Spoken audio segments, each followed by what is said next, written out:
Our live stream will be airing in just a few moments.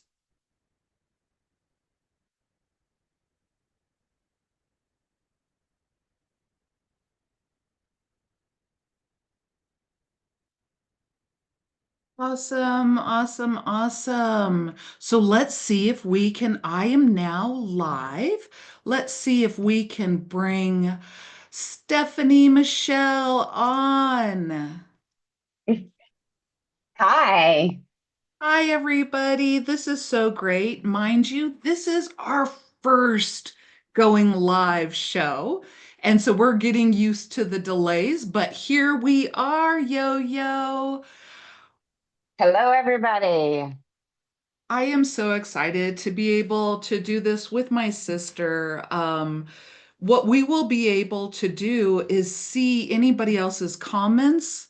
Let me see. I think my screen, bear with us as we learn how to do this with you. But we are watching the chat. And we know that there's a delay, but we're excited to be here with you today. This might be the kickoff. Well, it's definitely Stephanie. It's the kickoff of Granddaughter Crow. First time I've ever done a live. First time I've ever done a live. Have you ever done a live? I've tried to do lives on TikTok. I have been unsuccessful with them. It's hard for me to talk to just a camera and not a person, which is why I love that you and I are doing this together because I have a point of focus. Every time I've done the lives on TikTok, I've gotten really nervous. I'm doing readings. I normally talk fast anyway, but I'm like Speedy Gonzalez out the gate when I'm doing the live. So I'm really excited to be doing this with you because it's a beautiful face that I get to look at and not a camera lens. No, I'm so excited. It looks like three people are watching now, and maybe those three people are you, me, and my phone. That's amazing. So I have it over here on the iPad. I clicked on live, but I don't see us. So how do I actually see the live? I love it. So, it's interesting because what I have on my end, maybe go back up to just your YouTube and find Granddaughter Crow's YouTube channel live, or there might be That's a where I'm at. little, okay, huh. I can see us live on YouTube. Hmm. Okay. So you went to your homepage, Granddaughter Crow, and then underneath it says home, videos, shorts, live, podcast, playlist. And you clicked live and you see it? Or, yeah, but yours might be on a delay just like mine, so maybe refresh. And this is how we teach ourselves how to do stuff, people. Yes, exactly. I have to do it in real time or I won't understand it. That is my learning. I don't even, okay, hold on. Let's try this again.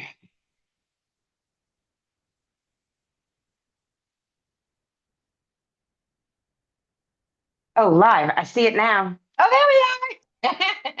We're in about a 30-second to 45-second delay. Yeah. I absolutely love it. I absolutely love it. So, because this is going to be recording for everybody else, um, we actually have some things that we want to talk about.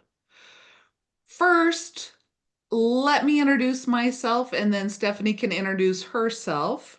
Hello, Yat-A. I'm Granddaughter Crow. I am born of the Navajo Nation. I'm an author, apparently a live performer. No, I just, you know, We're gonna be. I do podcasts and teach classes and do one-on-one sessions.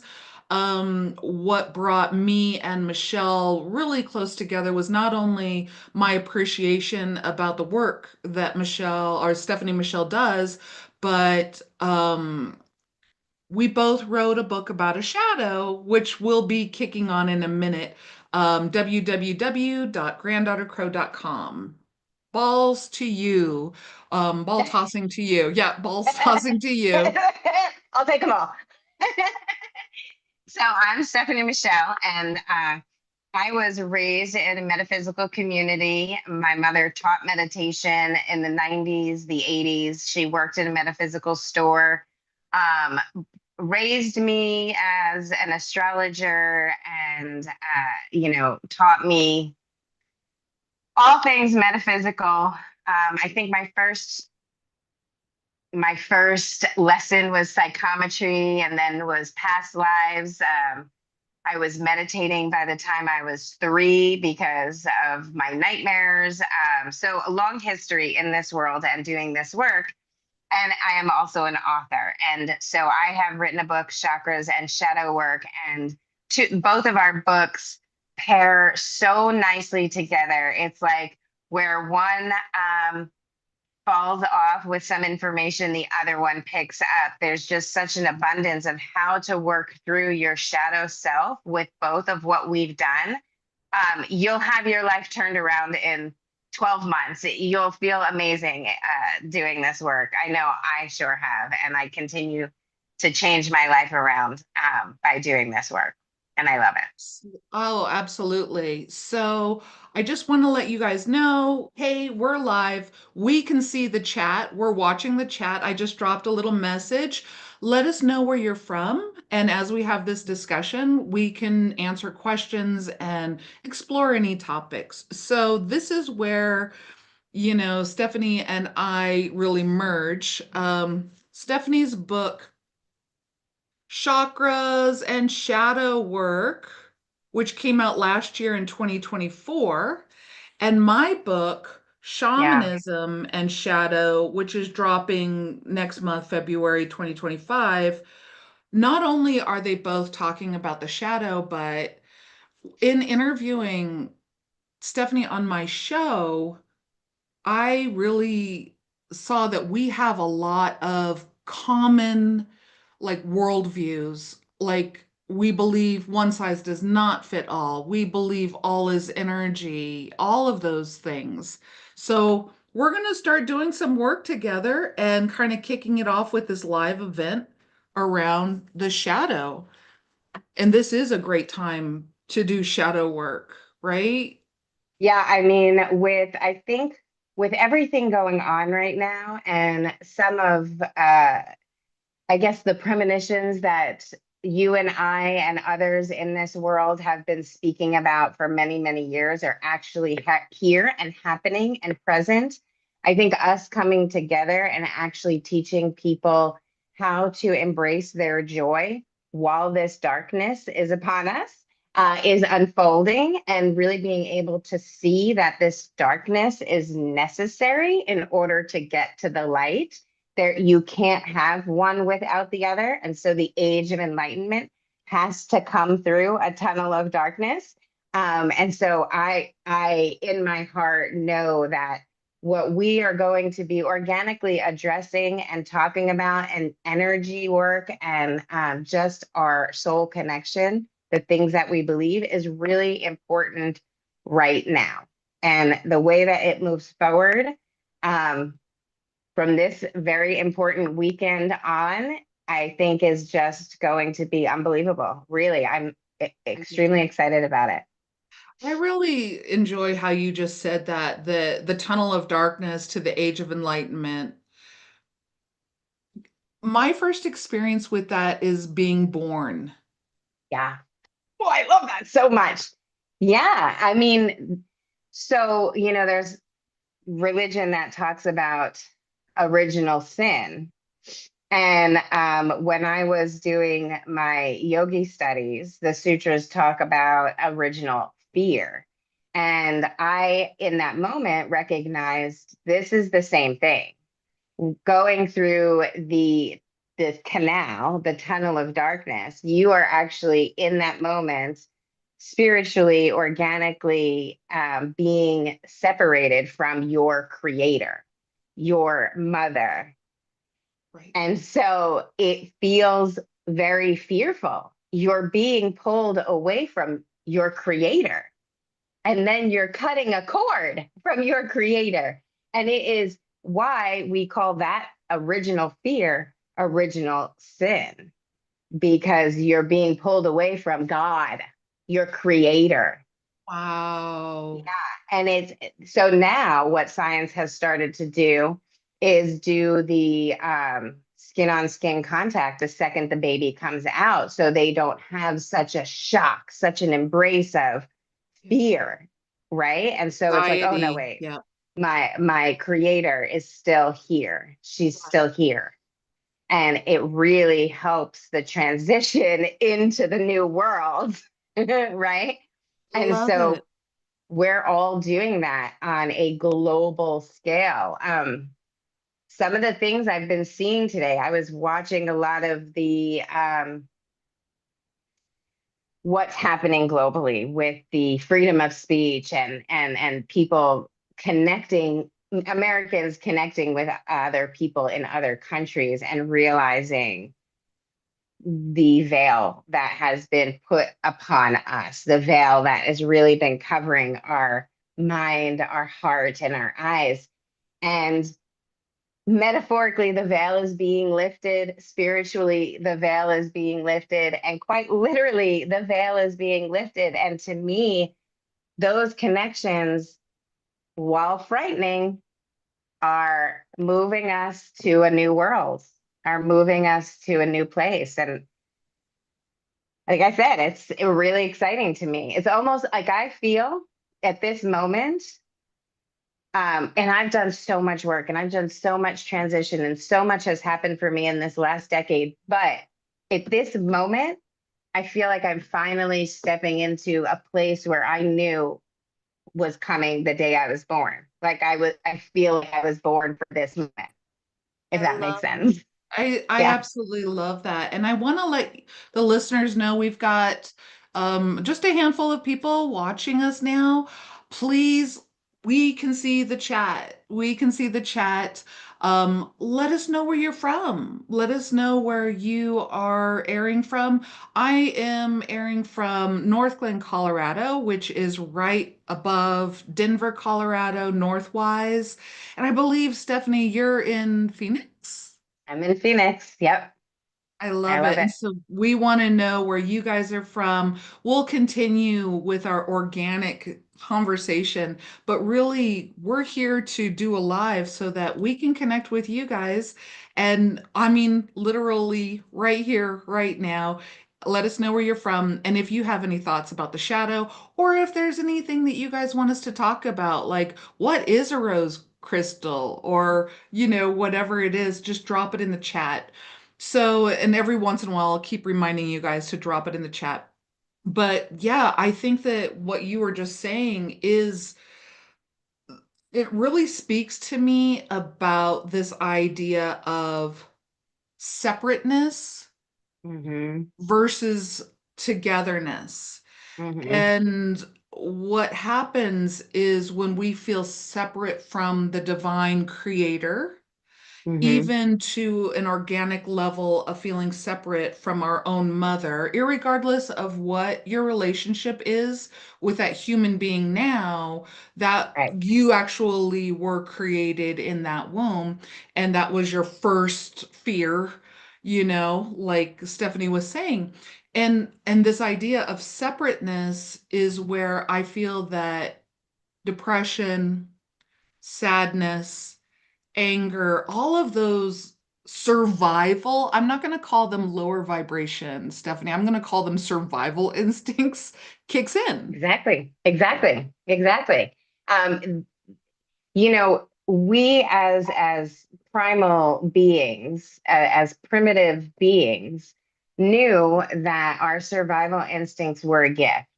But in those times, in those moments, our survival instincts were so we could enjoy the planet. All right, let's step out and let's make sure we're not getting eaten by a saber-toothed tiger today.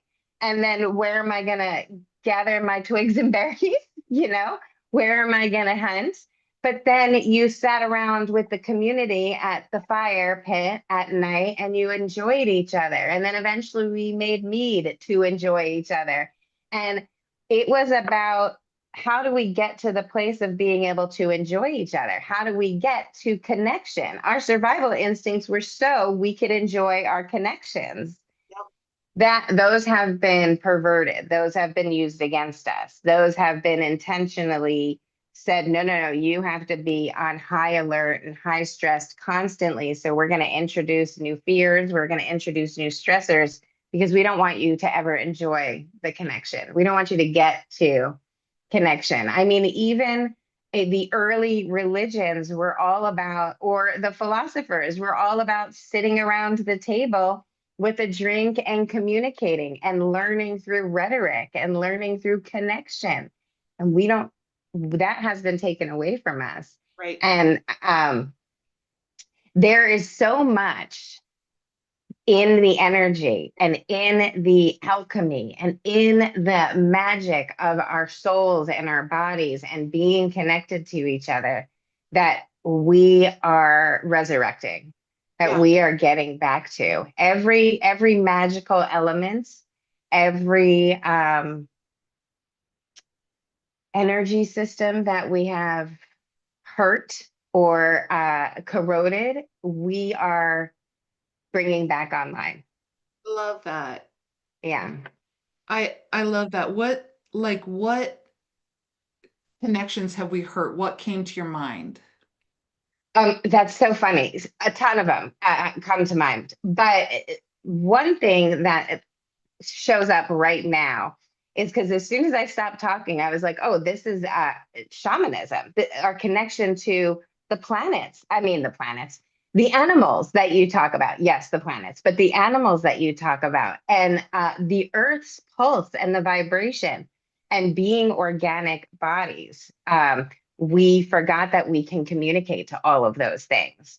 And so that is another connection, which is what made me fall so deeply in love with your book, because it was an aspect that I didn't talk about, was that connection to communicate telepathically to all things, not just to each other through dream state, but to all things, to the fruits and the vegetables and the trees and the animals that you talk about. And it was such a beautiful, we're restoring that on so many levels. And you can talk about that. I love that you say that we are restoring that. What I think is so beautiful, yay, we've got some people. Just let you know, we can see the chat. Love you, Mira. I am so happy that you joined in. If you wouldn't mind kind of letting us know, like, what state or city or wherever you're coming from, we are here to engage with you on this chat. We're just going to keep talking. Please feel free to communicate with us. So, one of the things that the natural world shows me and can show all of us is a different type of relationship than the relationship that the mankind has shown us in the society that we are living in wherever you are around the globe, which right now, being in USA, we're looking at a very white-bodied patriarchal system, which can then define relationships and relating to as master and husband, and then the wife is down here, or the kids are down here, and or the godhead, and then the church is down here, all of these types of things. Yay, so excited for my new book. Thank you, Mira. I love you. And so the next thing is that there are very particularly defined relationship styles that white body patriarchal system will show us. However, in the natural world, it is very, very different. Relationships are very, very different. Meaning, Mm-hmm. I love cactus, but I am not stupid enough to go hug a cactus. I don't all or nothing it. I get to appreciate it from a distance. I appreciate, I'm Granddaughter Crow, flying high, this is it, all of that. But I also really respect grounded people, and I am grounded too, but, people who have more of a four-legged totem or like go in the waters. And so the natural world and shamanism, as far as showing us the togetherness, it really does it in so many more ways than society has explained to us. What do you think Mm-hmm. about that mic drop? Wisdom over women of 40 mic drop. right? Right. I mean, I think that I think so many things. Gather my thoughts. Um, Yeah. I love the embrace of the natural world and the resurrection and the restoring of it. While you were talking, I there was so many thoughts that were coming in and so many points of wisdom that you were saying. I almost have a hard time recalling, but one of the things that came up, you were talking about the cactus, and I have this. It's funny because I have an estate. There's cactus all over my yard, literally out my window right here. But I have this newfound appreciation, which I've never had before, for moose. And I there's something about it recently, and when I say recently, I mean within the last 18 months, where I'm almost obsessed with I want to see a moose. I'm never going to see a moose in Phoenix. I was in Vermont for a second. I didn't see a moose. But I think when those things show up for us, because my obsession with a moose and seeing one isn't going to be here my whole life. But right now, at this stage of my life, there's a calling, there's a draw, right? There is an energy pull. And what we're doing in this restoring our bodies, our energy bodies, is we're opening up those channels to be able to receive the call, to be able to receive the pull. And it's reflecting globally, it's reflecting on our social media and our media because we're opening up the call to connect to other countries. I don't want to say them right now because we are being, we're still on an American Sure. platform, but Sure. there are being connections being made where people are realizing, hold on, there's greater things out there. And I do think that this carries over and will carry over to our connection to the natural world. People aren't allowing themselves to be in a dense state of mind. They are no longer allowing themselves to be asleep.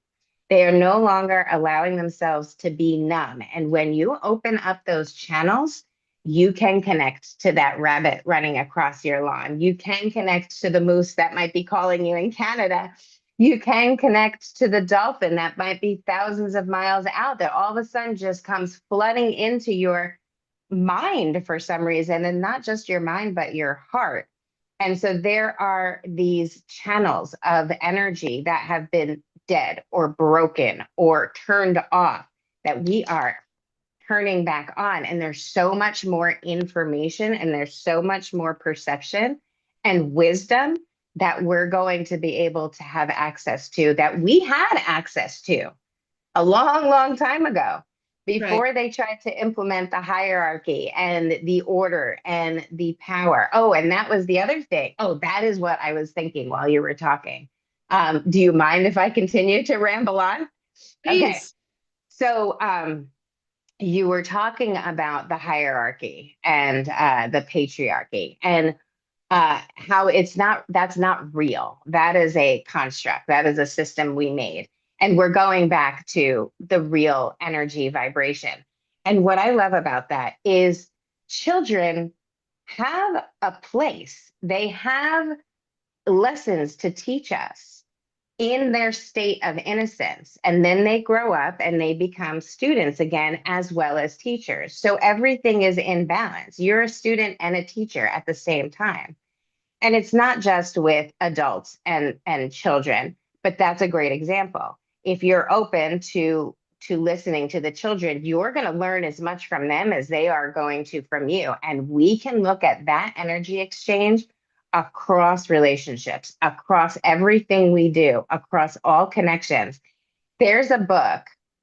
I don't remember the author, but it is a native book. It's called The Thundering Years, and it's old. I've read a lot of native books back in the 80s and 90s because although not holding the blood, that is my heart.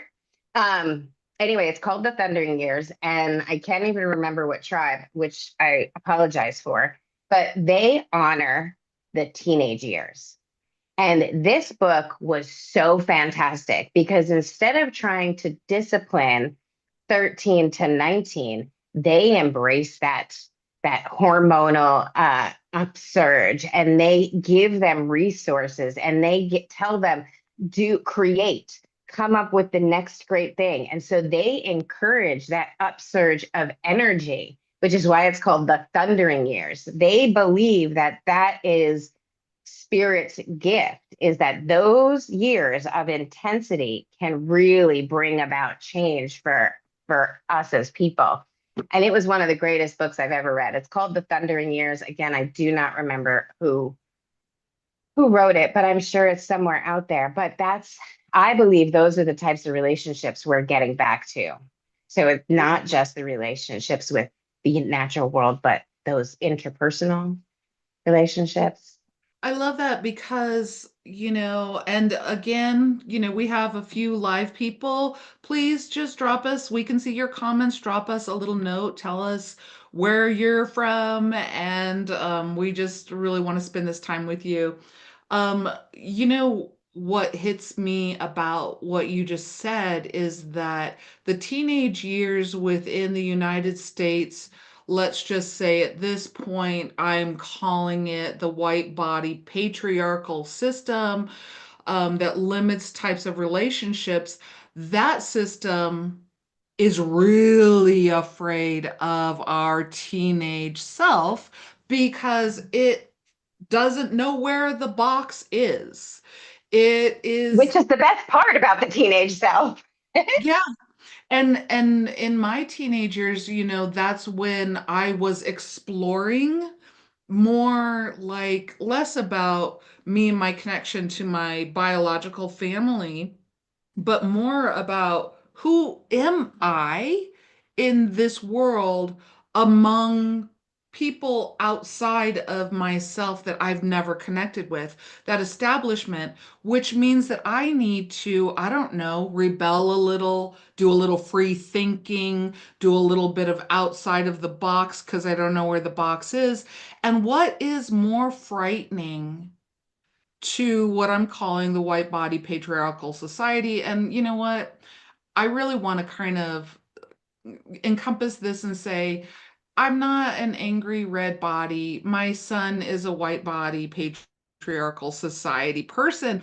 I'm just trying to give an idea of if you stick with one system and not look outside of it, then you lose a lot of information. So but this understanding of how much do we put down those thunder years of Mm-hmm. personal exploration and in such end out being like going into the I will do what you want me to say because I've limited myself. I've limited my free thinking. I want to belong and you're telling me this is how I'm supposed to do it. All of that fire and that thunder. Mm-hmm. So I'm just like, yeah, I could see why certain systems would limit that because it is such a free thinker that it could overturn the system.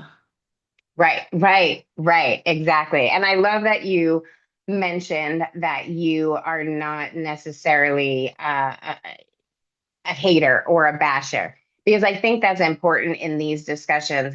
Well, I think all of my favorite people, okay, except my daughter, because she's a female, but the rest of my favorite people are white men. My son, my husband, and my father. You know, I have a lot of white men that I love deeply. But so this is not about being a man hater, or in that it is about the system, which, so you said that perfectly. And and honestly, my son is a very privileged white man. He's only 16, but the way that he's growing up, he has a lot of privilege.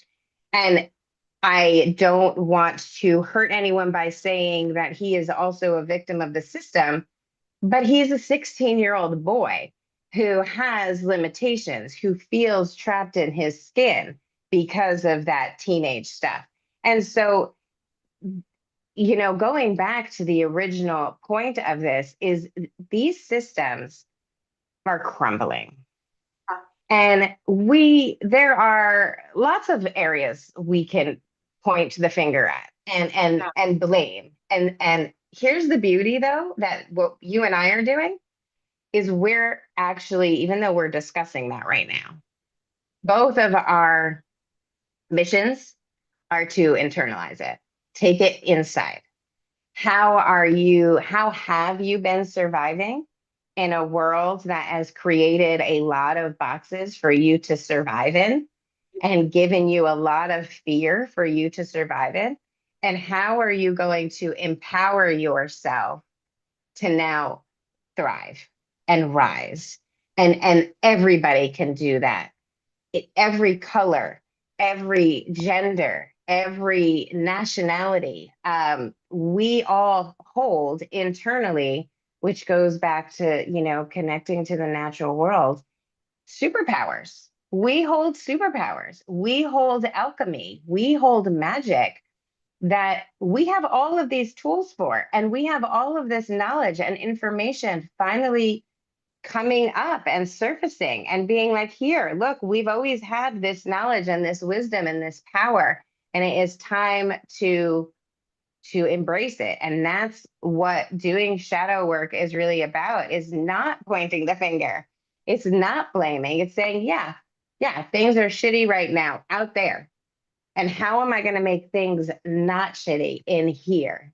Yeah. And then how am I going to live from a not shitty space so that I don't add more shittiness? And that, just like a rotten apple, is also contagious. Yeah. So if we all, do our part, whatever, and our parts are not all going to look alike. Right. There's a lot of people right now marching, doing the People's March, Yeah. which I think is beautiful. You and I have a different role. We're going to talk about it. We're going to embrace it. We're going to love ourselves so that we keep ourselves and the people listening protected. Absolutely. Absolutely. And so, one of the beauties around just kind of bringing it back to shadow work and integration versus separation is a lot of times people feel that the shadow is the no-no side. The shadow is the devil within. The shadow is the darkness of their soul.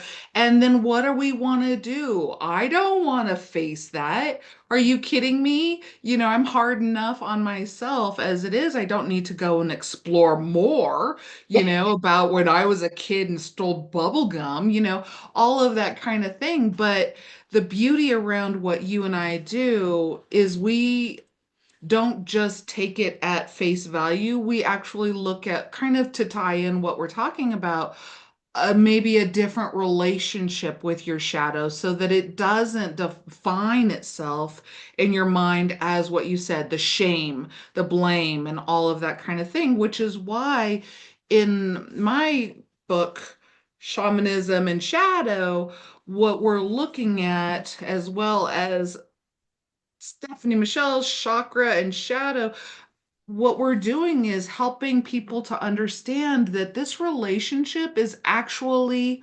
organic. Mm-hmm. And I want you to talk about that. I'll kind of lead it off with, in the natural world, shamanism. I look at the natural world and I see shadows everywhere. The most beautiful tree in my backyard has a shadow. Why? Because it has a light. Meaning Right. that looking at the shadow is actually organic. And that's how I'm bringing this book to you, dropping in February 2025, and how I saw that your book with the chakras in the shadow, that life force within, which here you go, the ball is tossed to you. How is that organic? How do you change that relationship or the approach to the relationship with the shadow? Well, first you have to acknowledge and understand it is a relationship, and you can't have one without the other. It is two sides of the same thing. A lot of people don't even want to acknowledge that it's a relationship. They just want to pretend it's not there, pretend it didn't happen. I don't know why I have these belief systems or these attachment styles. I'm not looking at, whatever your internal dialogue is, to not embrace that. It's still a relationship. That's the thing. Even though you're not consciously embracing it, you're saying that that relationship is strained and tightened and creating pain in the body. It's creating pain. So that's the relationship you're choosing to have with it. Once you recognize, like, oh, that is still a relationship, there is a relationship here, then you can change the relationship. But you have to first acknowledge you're actually you're having a relationship with it. You're just having a relationship with it that is still creating pain. It's still causing trauma as opposed to releasing it and allowing it to just flow. And so when you think of energy and the relationship to the shadow, and the wonderful example you gave is the tree casting a shadow because the sun, and it needs the sun to live. So of course it also needs a shadow. You can't have no shadow or you'll die. So because then that means you don't have the sun. It's just that it's that relationship where you have to realize that everything that's happening in the moment has to flow. It has to flow, even if it is a painful moment. Let it flow. Because what happens when we go like this and don't recognize the relationship that it's trying to bring within us, that it's trying to build within us, we get stuck in loops. And this is where all that stuff in my next book about quantum physics comes in. But those loops are what create our suffering. Because when we get stuck in those loops, we're reliving Groundhog's Day. But what we're doing is denying the flow of the light and the dark. And so we have to just let it flow. We have to allow ourselves to experience the good, the bad. It's not good and bad. It's just experiences. It's just nature. Things Yes. have to die in order for other things to grow. Yep. We might be those things that need to grow. And so things have to die in order for us to feed, in order for us to be fed. And it doesn't always have to be animals. That carrot is going to die in order to nourish my body. I can eat it raw and live, as nutrient full as it is, but as soon as it goes into the digestive system and gives me its nutrients, it no longer is a living thing. And we have to look at everything that we do in relation. I love that you said that word. I get so excited when it's like it hits a buzzword that can describe it all. Yeah. But that's what it is. It's in relation. That's all things magical are in relation to each other.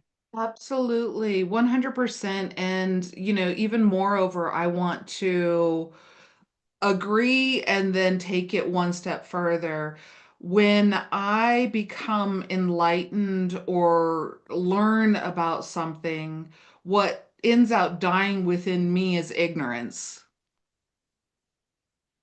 So Right. sometimes what has to die in order for us to grow is an old idea about self, is an old Mm-hmm. idea about who we are, is an old idea about our teenage thunder years screwed up everything. It's like, okay, that's sometimes what has to die within me in my relationship with myself and with my shadow. Mm-hmm. Yeah, I have a story that happened yesterday to me. So again, I'm constantly looking at my own shadow because I got a lot of darkness. I mean, it goes deep. Sure. I got snakes tattooed on me. I got the feet. I got it goes deep.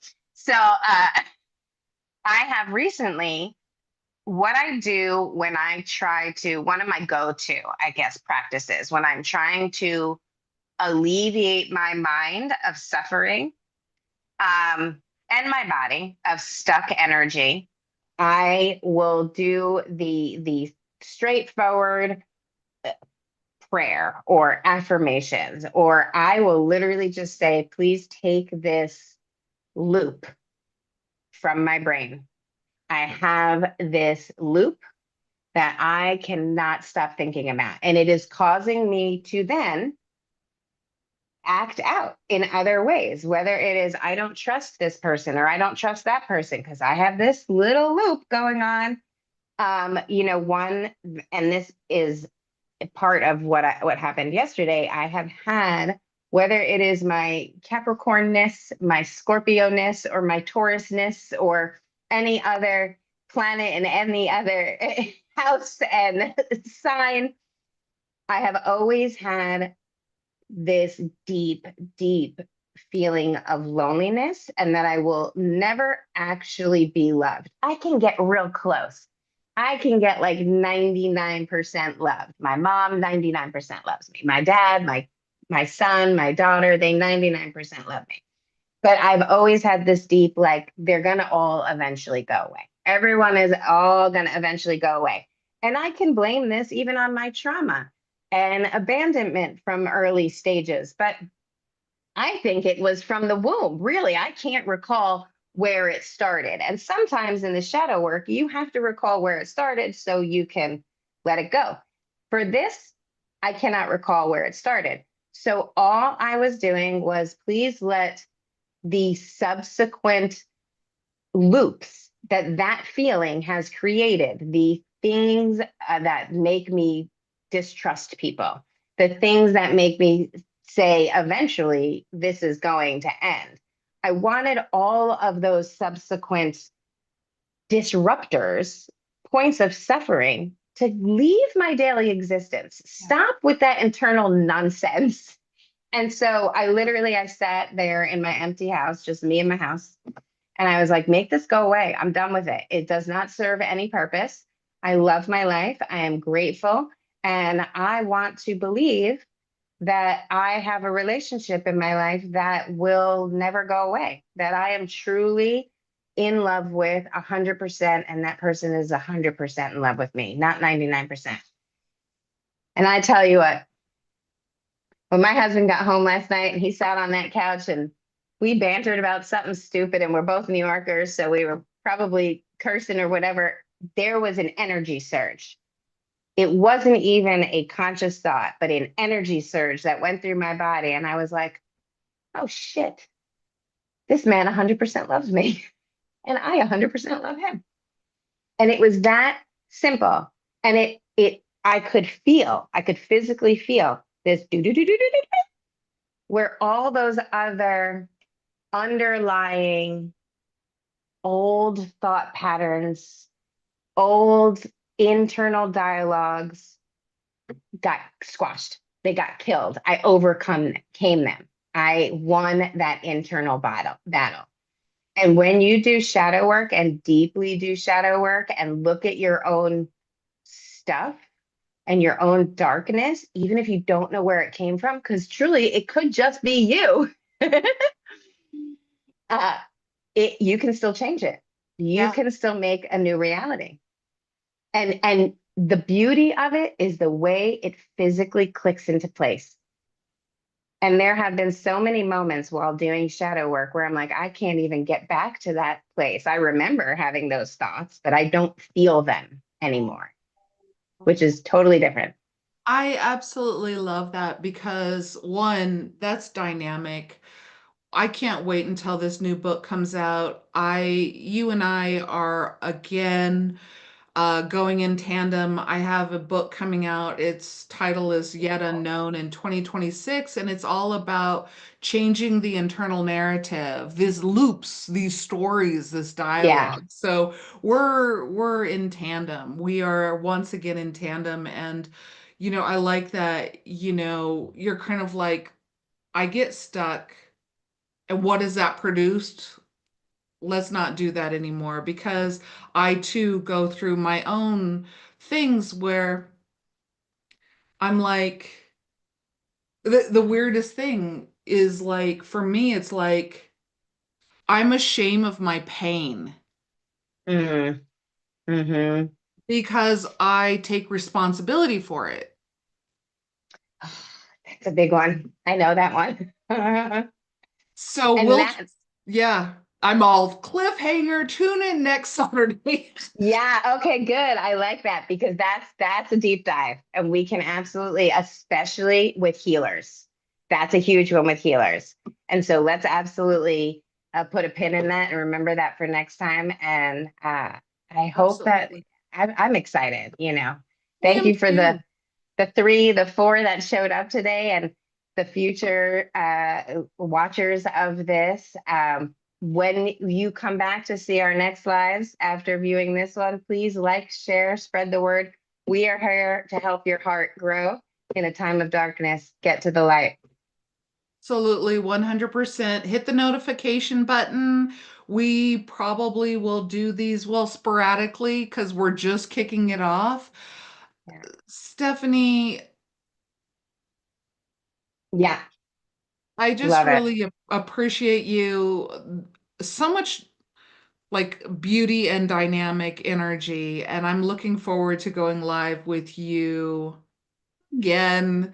And please, maybe you weren't in the live, but please feel free to like, subscribe, and share. Hit the notification button so that you see the next time that we go live. And we'll try to advertise it on Instagram. So follow Stephanie Michelle. What is your handle on Instagram? It's Primal Heart Healing. All of my stuff is Primal Heart Healing. So where all things social media live, and my website is primalhearthealing.com. I love it. And you know me, GDC, just at Granddaughter Crow, granddaughtercrow.com and YouTube channel. And yeah, I'm looking forward to more of this. I am. Me too. I really, really am. I think it's going to be great. And I'm so grateful for you. And I was actually praying for you Thank in my you. little magical way. Yeah. So thank you for answering the call. Awesome. I love it. So you know what? Let me see if I can turn like in this. Because I've never done this before. Anyway, love you, everyone. Thank you for joining the live. Even if you see this as a replay, we will